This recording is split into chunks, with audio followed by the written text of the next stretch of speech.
Magloire, de retour à la télévision dès ce samedi 14 janvier 2023 à 9h sur TV5 Monde avec la série Doc Rassemblance, s'est confié avec émotion à notre micro sur les discriminations dont il a pu être victime. Dans la très touchante série Doc Rassemblance, Magloire part à la rencontre de ceux qui ont fait de la France leur pays de cœur. Vietnam, Tunisie, Guinée. Les téléspectateurs peuvent découvrir ces témoignages dès ce samedi 14 janvier 2023 à 9h puis le mercredi 18 janvier à 12h30 sur TV5 Monde ainsi que gratuitement sur le site de la chaîne. À cette occasion, celui qui regrette sa réputation dans les médias et a dévoilé quel candidat de Fort Boyard l'a le plus marqué a accepté de répondre à nos questions et s'est notamment ouvert sur la question des discriminations. Aller vers l'autre est justement une manière d'exclure les discriminations télé-loisirs. La série revient sur certaines difficultés d'intégration vécues par vos invités mais n'évoque pas la discrimination envers les immigrés. Était-ce un choix? Magloire, pas du tout et il n'y a eu aucune censure. J'ai demandé à chacun des invités s'il avait souffert du racisme. À une ou deux exceptions près, je n'ai pas eu la réponse positive à laquelle on peut s'attendre. Je crois que quand on a le souci d'avancer, on n'est pas dans la victimisation. La discrimination raciale est vécue tous les jours, mais il faut passer au-dessus. Aller vers l'autre est justement une manière d'exclure les discriminations.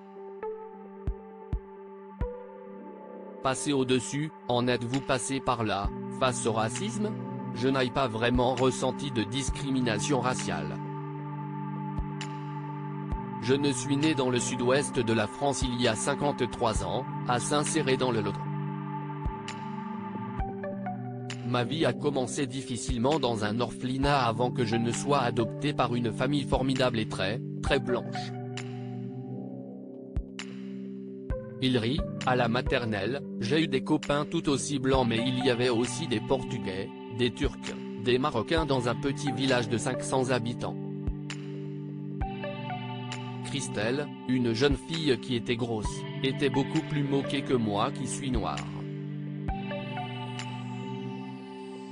J'ai été beaucoup plus discriminé pour mon obésité que pour ma couleur de peau idem dans le milieu des médias.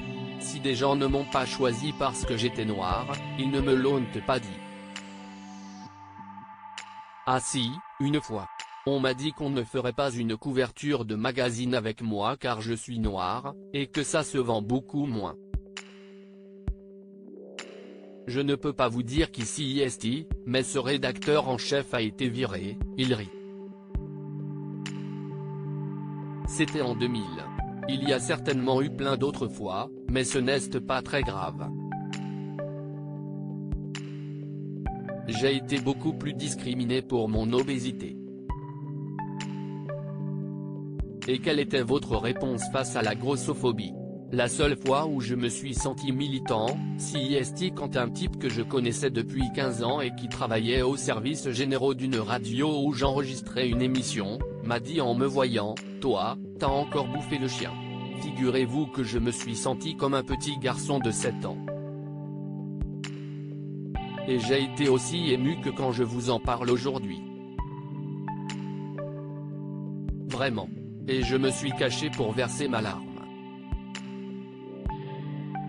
J'aurais pu lui dire n'importe quoi, j'ai dû répondre. Mais là-dessus, non. J'ai pensé à toutes celles, car ce sont souvent les femmes qui sont stigmatisées pour leur obésité, qui ne sont pas des porte-voix. Ou n'ont pas de mégaphone, comme dans une certaine émission. Il rit, à lire aussi j'ai perdu 27 kilos. Magloire fait le point sur sa santé et son poids.